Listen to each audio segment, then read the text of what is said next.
Cheetah, thank you very much. We love almost Fridays. It is now day 2, by the way, of the federal government shutdown.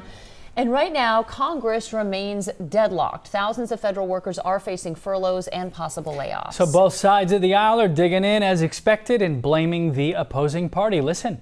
Democrats want to play political games with the lives and the livelihoods of Americans. Republicans have adopted a my way or the highway approach. They basically have said, take it or leave it with respect to our partisan Republican spending bill.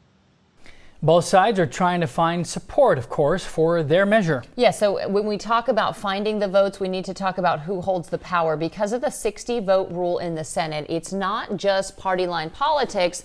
A few moderates are at the center of this whole fight.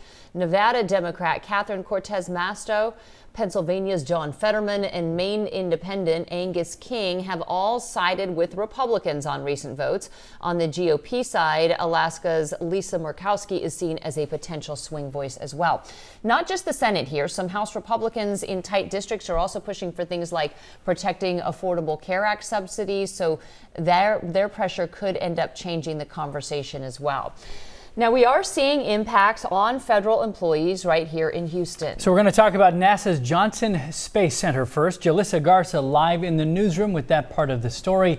So Jalissa, what does this mean for employees there and for future missions we've been talking about? Hey, Jacob and Alona. Well, NASA has more than 1,000 federal employees at Johnson Space Center, and right now many of them are working without pay. A union representative tells KHOU 11 that some workers at JSC are considered expected employees, which means they're required to work through the shutdown. Others have been furloughed entirely. And while this isn't their first shutdown, for newer employees and dual government households, it's a tough hit. Now, Justin Bautista, a union representative, says the International Space Station has been flying continuously with humans on board for almost 25 years now. So the flight controllers at Mission Control Center are required to continue work. Those mission critical employees, including those working on the Artemis 2 project, will have to wait for government back pay. Bautista explained to KHOU 11 why it would be hard for employees to wait on the government to reach a funding deal.